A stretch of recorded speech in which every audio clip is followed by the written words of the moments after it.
What's up, family? Gerald the Bossman here. You're tuned into the Bossman Show on AM 1010, AM 1430, 1055 The King. Let the King out at 105theking.com and the Bossman Show at bossmanshow.com. Hit me up on Instagram, The Bossman Show, Twitter at Bossman Show, and Facebook, Bossman Show. It's the Bossman on your radio. Listen to the Bossman Show with your host, JR, Saturdays at 9 a.m. right here on AM 1010, The King. What's up, good people? BetOnline is your number one source for all your betting needs. The latest odds, lines, and matchup reports for baseball, boxing, golf, and more. BetOnline continues to be the fastest and easiest way to place your wagers, including live betting and your favorite casino and card games available to play right from your phone. Head to the website or use your mobile device to sign up today and get in on the action. Remember to use your promo code BELIEVE, B-L-E-A-V, for your 50% welcome bonus on your first deposit. BetOnline, where the game starts. BS3 Network, changing the way you watch TV. Yes, BS3 Network, changing the way you watch TV, covering content and hot topics from A to Z, sports, music, society and culture, movie reviews, you name it, we have it. Check it out on bs3network.com or check us out on Roku, BS3 TV on Roku, as well as check out your favorite podcast on all podcast platforms or Spreaker.com/BS3 Network. You are now tuned to BS3 Network.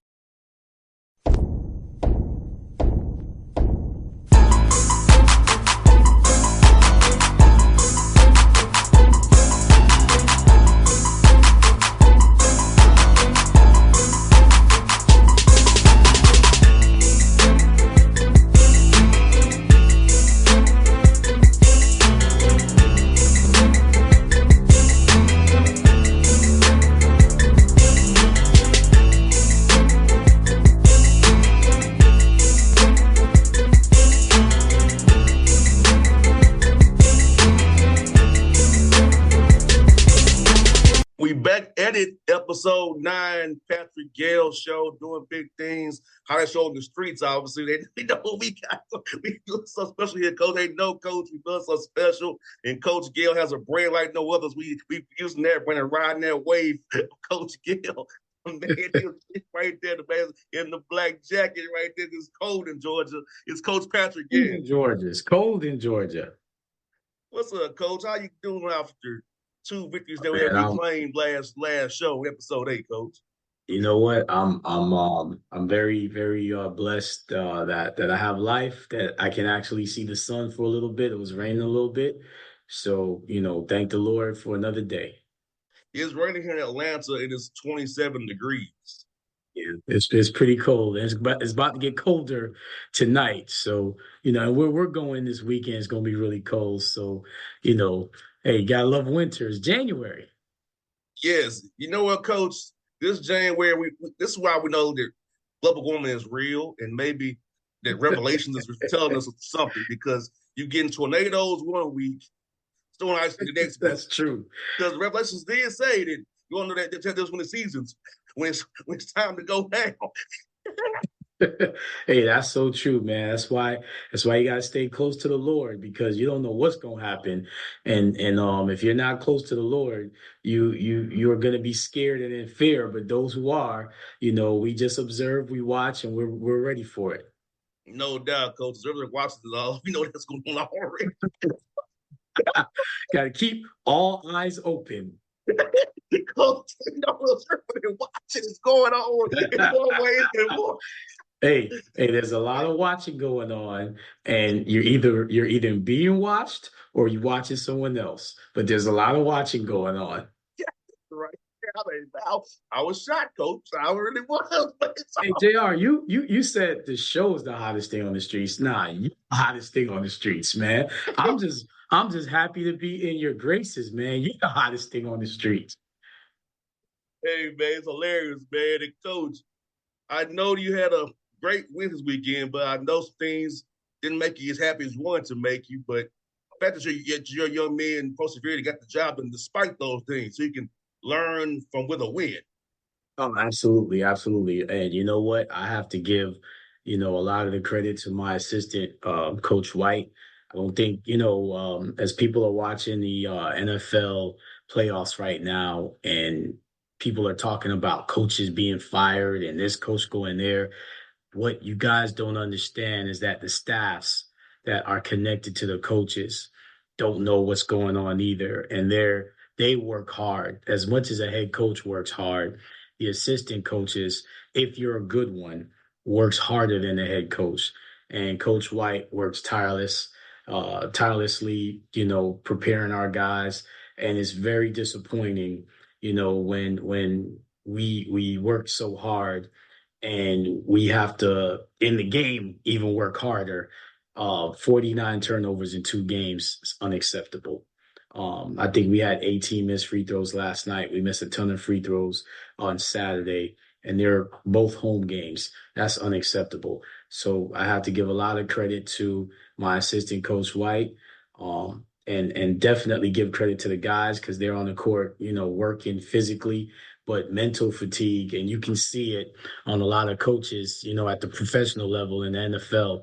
Mental fatigue is a lot more straining than physical fatigue. So we hope that our guys can get a little bit more mental toughness and more emotional intelligence to finish games out.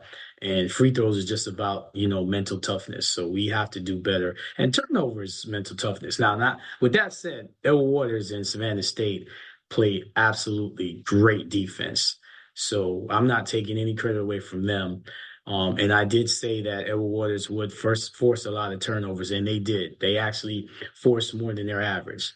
And Savannah State, Coach Broadnex does a great job. It's always a defensive struggle to play against him, but we have to do better taking care of the ball and putting the ball in the basket from the free throw line.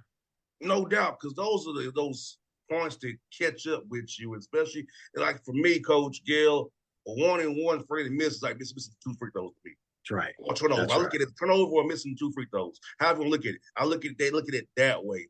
Missed opportunities, and especially games become more important because that's SIAC East is hard, and every point matters. JR, how would you know about that? Do you have any personal witness to how hard the East is? I think I'll do it more ways than one, Coach. No, that's SIAC East. All the coaches have said the same thing that I talked to. It's a gauntlet. And I'm gonna put it in we prophesize on this show. The SIAC is gonna have 3 teams in the NCAA regional tournament, and they're gonna be 3 deserving teams, So it is a gauntlet to play on the East. Every game, every possession is gonna be so much greater, as we go forward to the end of the season. So we have to take care of business on the free throw line and taking care of the ball. And Coach, you guys have to really just say, "Hey, look, I'm after practice. I gotta shoot 100, 200 free throws because I'm tired anyway." You know what's funny? JR? One of my old players said, "Hey, coach, you still make them run for missed free throws?" We do all of that. It comes down to mental toughness. And I guess the best analogy would be if you're in a class, the professor says you start out with an A, you have to do your studying. So you can study at home, you can pay attention in class, but when the test date comes and you're not mentally focused and prepared, when you've already seen these questions and you've already had, if you're doing math, you've already practiced these problems. If you're not mentally ready to answer those questions, then you have to look at your preparation internally.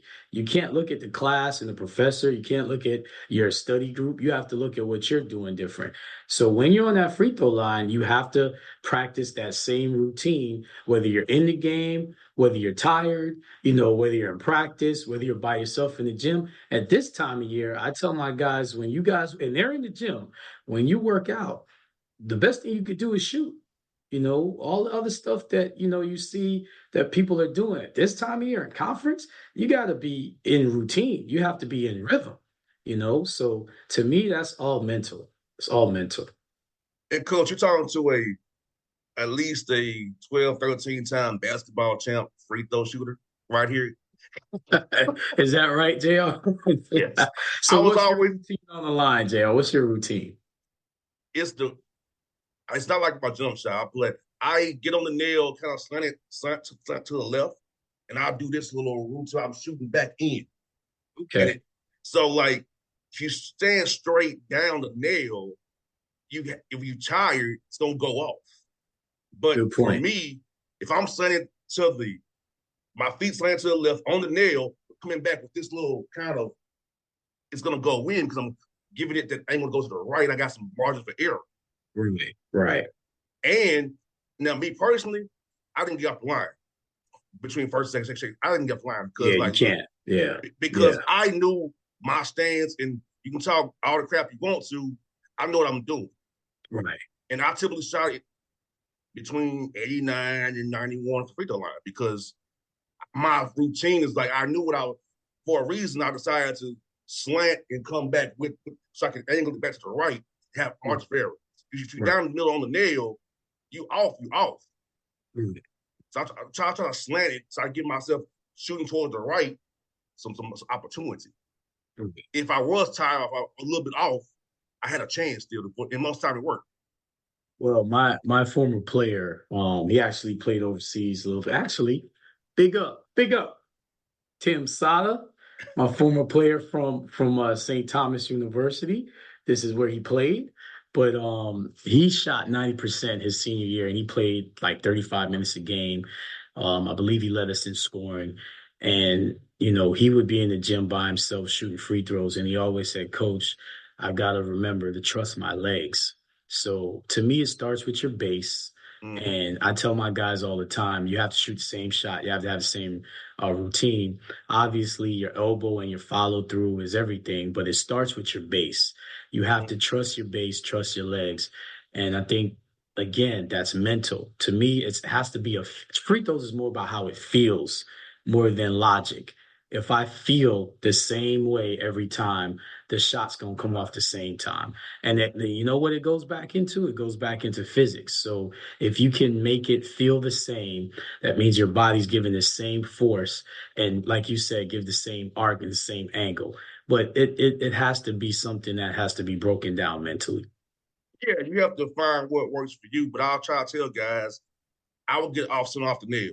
That's my, because straight down on the nail, you trying to shoot the ball straight. And when your legs are gone or you don't have it, it's going to show. You don't need to shoot it short or long. But with my shot, I had enough arc on it. I've been in my knees and coming back with it. So, like, I knew and it took me about 11 years old to figure it out. Well, that's the job of the coach to continue to push and to continue to work these guys, and you can't simulate game situations. And that's why I said it's definitely mental, and it's definitely something that they're gonna have to do internally. But we better fix it. That's all I know. You know what, Coach? When I was a young man, it wasn't a Hawks player that got my attention. I like Charles Oakley, Charles Smith, the Hawks grad, shooting those jumpers. So my dad would feed me the ball and have me shoot those jumpers like Oakley, and they would take those around the right blood 3-point line, right around the elbows, get those little jumpers, and they would get open. You when you getting double teamed or whoever's getting double teamed, kick out the Hawks grant with the Magic or the Bulls and shoot that little jumper right there, boom, and knock it down. So my dad on my Fisher Price go or go to the real gyms, the YMCA, feed me the ball and do what I do. So it was like, my dad drilled me on these things. Yeah, absolutely. And that's, again, well, we know how great your dad is, man. It's all about discipline, and it's all about keeping that routine and finding what works for you, number one, and then staying with it every day. You know what? He also helped me work on, that pump fake drive.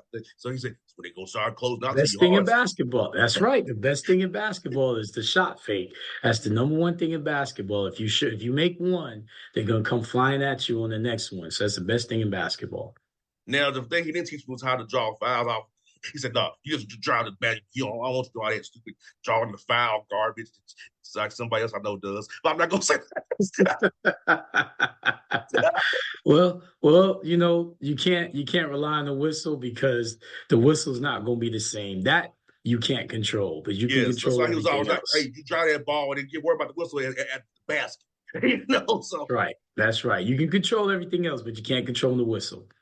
and coach with this pace game, I remember we used to run double screens off the baseline to get a little mid-range jumper on the baseline. Now, hey, we can run in double and triple screens to get threes now. Yeah, yeah. The game's expanded a little bit, and you can thank Steph Curry for changing the game. And he's also another great free throw shooter. And if you watch him, he has a routine before and after his free throw goes in, and it's all mental. I could tell. Ray Allen is another one. He made a great commercial about. He basically gave the blueprint of how to shoot free throws and how to kind of block everything out and be mentally just locked in with the rim. So, the game has changed. The game has expanded out. It's helped guys that are a little bit smaller to be effective, which is awesome. But, then you have guys like Victor Wembanyama, that's the longest you've ever seen play, on the perimeter, and he's just as skilled as a guard. So the game's in a great place right now. And dude had 20 and 10 in the second half. Talent, and this is his rookie year. Wait till he really figures it out in 3 or 4 years. He's going to be really dominant. But it's exciting to see, and there's going to be more guys behind him, that are going to be very good. And now he's going to affect 11 and 12-year-olds currently in 8 or 9 years. Look at what they're going to be. So I'm excited for the game. And coaches made me laugh thinking about it. My dad would call five. Five was the weak side corner guy runs on the baseline for a double screen and get that mid-range jump right there on the baseline. When he he'd call five, and he would say his little something else. I was busy, but we didn't. but that's great that you remember your play calls, man. That means you had a great coach, and that means you're a great learner. And 4 down was to get a down screen for the 4-man to get an elbow jumper. So I remember all those different plays. So your dad loved the mid-range game. But back then, it's all we had. Remember, it ain't quite basically the 3-point line yet. So Yeah. Well, I feel like the mid-range game still needs to be around. To me, that actually gets you your rhythm. If you're the Kevin Durant, I think is shoot like near 50%, from the 3-point line, but he still, gets to his mid-range game. I mean, these are just excellent shooters that, and they're so skilled, they're so long. I mean, like I said, what I love is that they have put so many seeds out there globally in teaching young people how to play. And it starts with dribble, passing, and shooting. As great of a shooter as Steph Curry and Kevin Durant are, even Wembanyama, they're great passers. They're great ball handlers. yeah, my dad loved DeRozan. He Yep. loves my man. Dude, man, look, he loves all the mid-range dudes. Like he loves DeAndre Hunter for that. He loves Yep. Jonte Yep. Murray for that, who needs love. And Jonte, I love you, brother. It's not your fault. But he loves Kawhi Leonard because the same thing. And even Paul George to a degree does it as well. Yeah. So he loves getting that because he feels like you can get on 3-point line, they can kind of close out to you, just attack you mid-range. They got to kind of, okay, I can't come out too far. I got to kind of defend the drive. So you put them in conflict. My dad's thing was putting people in conflict. Well, I have to shout out my guy in New York right now, Jalen Brunson, but shout out more so Jay Wright and the staff that he played for in Villanova, because they did a great job of teaching guards the pivot and teaching guards how to not only play mid-range, but how to play in the post and how to use your pivot and how to use your rip through and how to use your triple threat. I mean, I'm from a place where Hubie Brown, uh, Rick Pitino, those guys, Pat Riley, those guys taught not just the offensive game, but the defensive game. And I see guys like Jay Wright, Tubby Smith, Kelvin Sampson, guys that not only teach the fundamentals of the game, but also teach the defensive fundamentals, how to play with angles, how to use space to keep the ball in front, moving your feet, chesting up, walling up. I mean, kudos to those guys and what they've done for the game. No doubt. You know what, Coach? I'm going to Hubie Brown's camps in Atlanta. When he wasn't Brown's coaching my man. anymore, but he still had camps in Atlanta. He still lives here, actually. Listen, Hubie Brown, I remember growing up in New York and listening on the radio, and listening to Hubie Brown, and listening to Nick games and being excited to watch him on CBS and just learn and just be a sponge with everything that he said, and how to play. And it was almost like if you grew up in New York back in the 80s and 90s and late 70s, it was almost like Hubie Brown was speaking to you personally because he's such a great teacher. And like you talked about his camps, I wasn't blessed enough to go to his camps, but I definitely learned just by watching and listening on the radio and going out in the playground. And, we used to play right there in our driveway in New York and Brooklyn. And we would, here's the crazy thing. Some people use crates. Growing up, I would use like the brick outline and just shoot off the brick and just dribble in the street and dribble, on the sidewalk. That's why so many New York guys can handle, because everywhere we had a ball, we would dribble. We would dribble in the house. We would dribble on the sidewalk. We would dribble everywhere we went. But, going to the playground, all we did was practice what Hubie Brown taught us. So, man, I love Hubie Brown. I've never met him, but to me, that's my number one all-time favorite coach. I love Hubie Brown. It's funny when he sees me say, he was one of my campers. I'm so proud of this young man. well, Hubie Brown and this guy right here, the all-time legend, John I saw Thompson. I saw his son Saturday when the Wizards were in town. John Thompson That's III. awesome. Those two guys, I grew up on those two guys. If you wanted to play for John Thompson, man, I loved John Thompson in Georgetown, man. And you could speak to any coach. John Thompson, for me, Hubie Brown, being from New York, those two guys were you can't say anything about those two coaches. That's how I learned the game. No doubt. They got his coach. I've been to the camps of the Czar, Mike Fratello, who's coach of the Hawks, Lenny Wilkins. Yep, so Lenny Wilkins. Yep. I've been blessed to be around some good coaches in their camp. So in this, no, it was like being from Atlanta. It's like, man, look, it was the best thing to do for me. Going to these camps, and learning from these guys, and bringing back to my dad what I learned, and and he put his own twist on it. So. And you know what's funny? So many coaches that are coaching now started just like you. These camps are so important, and guys like that give their time and really teach, and really engage. I mean, when we do our camp, we do a prospect camp, every October, and then we also do it in May. And that's a big thing for my guys. That's like a team bonding thing. Our guys volunteer for it. And I tell these guys that these kids, they need your teaching. They want to be where you are. They can't touch and talk to the NBA players or the big Power 5 guys, but they can talk to you that are still college athletes. And college basketball at any level is big time. I tell my guys that all the time. So you have a responsibility to make sure these young people are learning the fundamentals of the game and learning what it takes to get there. And Coach, I'll tell you this another story about camp.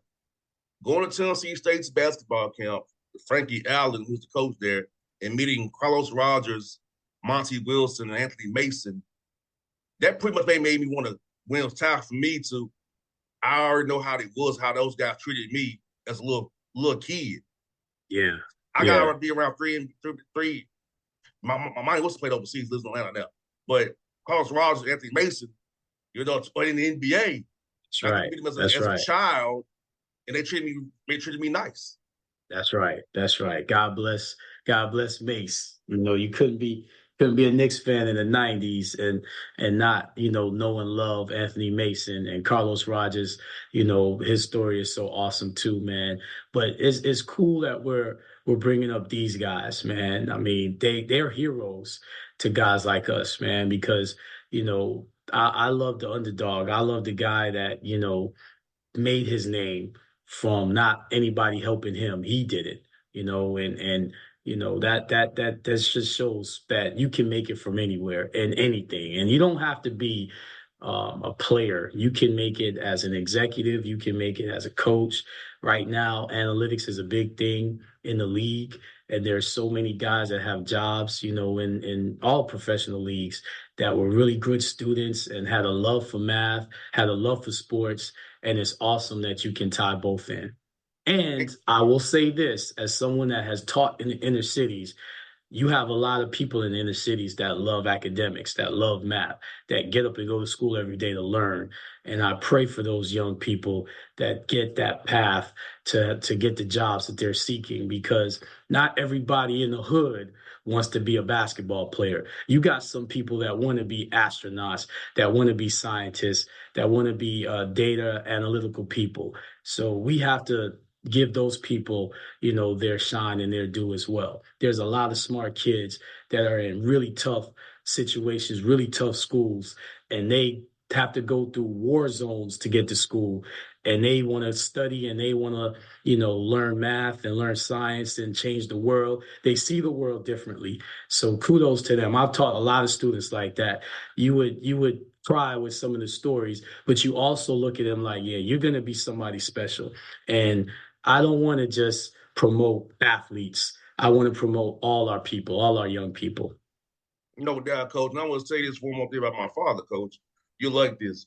My father still charts games on legal pads. Wow, that's awesome. He But goes all the hit. your father's a math guy, is what you're trying to say, JR. He charts the games. He still draws up stuff, and in his head to he's in his eighth decade. He still charting plays and drawing up stuff and showing it to me. Ask me, "What are you seeing? Are you seeing this too?" Like when I watch a game, my father like I'm getting quizzed still. So, JR, where again? What's your father's ethnicity and nationality, JR? Again, remind the people, JR. That's my mother, but my dad's Canadian and Barbadian. So, but hold up, say that one more time. Ghanaian and Barbadian. Okay, so people from Jamaica and people from Ghana, we believe that we're brothers because we know our history Yes. and our lineage. So Yes. what you mean? I know your mom's Jamaican. I know your father is Ghanaian, and you said he's Bayesian. He's from Barbados as well. Yeah, Barbadian. Yes. All the same people. I just Yes. wanted to point that out to the people. Yeah. All the Oh, yeah. same Of course. Yes. So, yeah, he people. definitely still does that, man. So I can watch a game. My father knows that get ready. I gotta have my thinking hat on. Just be watching it from a But cultural perspective. that's the theme of the show, though. I started out with it being mental. That's the thing. You have to get math and science involved in sports. And as someone that you can tell, I've taught middle school math, so I've had to fight this for a long time. But I'm trying to get kids to understand. When you watch ESPN and you see, a receiver that scores a touchdown and they show you how his miles per hour. They show you the arc of the football being thrown. They show you now when you watch a basketball game when there's a shot being taken, how deep the shot is. Those things. That's all math, and somebody has to do that. And you'd be surprised how much people get paid to do that and to put that on a graphic. So for any young people watching, you don't just have to be a big time player to take care of your family and get out of your situation. You can use math and science to do that. No doubt, folks. See, as I tell people outside, Coach, we don't plan this. This just happened. This is just organic. Well, at the end of the day, if they feel it is scripted, all I can say is, kudos to the Lord and the Creator, because honestly, right before we got on, I was watching film and I was pissed with all the turnovers, and I just had to calm myself down, and I just go into different modes. So right now, I guess I'm in teacher mode right now. Yeah. So I love it, Coach. The Lord's put it all in us already. It just systematically, symbolically happens without a script or cue cards. I will have to say I don't have time to script anything. Half the time I forget to eat during the day. So I don't have time to script anything. Yeah, I got too much work to do. I've got too many responsibilities and I've got too many sleepless nights about being in this gauntlet in the SIAC, especially on the east side right now. So ain't nothing scripted. No doubt. Well, folks, episode 9 got your Gayle show in the books. Next week, episode 10, a milestone, 10th episode. Hopefully, I'm gonna go down to an unknown place today. Try to see if we get a guest for episode 10. And if not, they know who they are and they know why. But I'm gonna try for such a show, Coach. Episode 10, man. JR, I will say this though. I need to have your dad on the show, man. We want Mr. Bossman Senior on the show. Yeah, the big boss man. See, he was the big boss man, so I got dubbed JR because because we have the same exact name. But it's like, so I got it from him. Get him on the show. Get him on the show, JR. If I gotta call him personally, get him on the show, man. Get him on the show. I will chat with him today and see if he's willing to do that. and tell him it'll be me just shutting up and just listening to him. You know, I'm big on listening to the elders speak, man. He's got a lot of history within him, so he would be so interesting to have. No doubt, because I will ask him today when I speak with him to see what he says. All right. Well, folks, Coach Gayle and I, we love this show. We'll keep going on. Episode 10 is up next, so we go and hope you enjoy episode 9. Great show. We'll see you next week. Got your Gayle show. BS3 Network. Changing the way you watch TV. Yes, BS3 Network, changing the way you watch TV, covering content and hot topics from A to Z.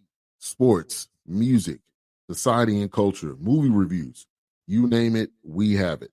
Check it out on bs3network.com or check us out on Roku, BS3 TV on Roku, as well as check out your favorite podcast on all podcast platforms or Spreaker.com/BS3 Network.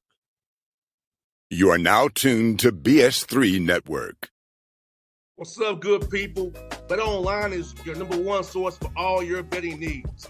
The latest odds, lines, and matchup reports for baseball, boxing, golf, and more. Bet Online continues to be the fastest and easiest way to place your wagers, including live betting and your favorite casino and card games available to play right from your phone. Head to the website or use your mobile device to sign up today and get in on the action. Remember to use your promo code BELIEVE, BLEAV, for your 50% welcome bonus on your first deposit. Bet Online, where the game starts. What's up, family? Gerald the Bossman here. You're tuned into the Bossman Show on AM 1010, AM 1430, 1055 The King. Check The King out at 105theking.com and the Bossman Show at bossmanshow.com. Hit me up on Instagram, The Bossman Show, Twitter at Bossman Show, and Facebook, Bossman Show. It's the Bossman on your radio. Listen to The Bossman Show with your host, JR, Saturdays at 9 a.m. right here on AM 1010, The King.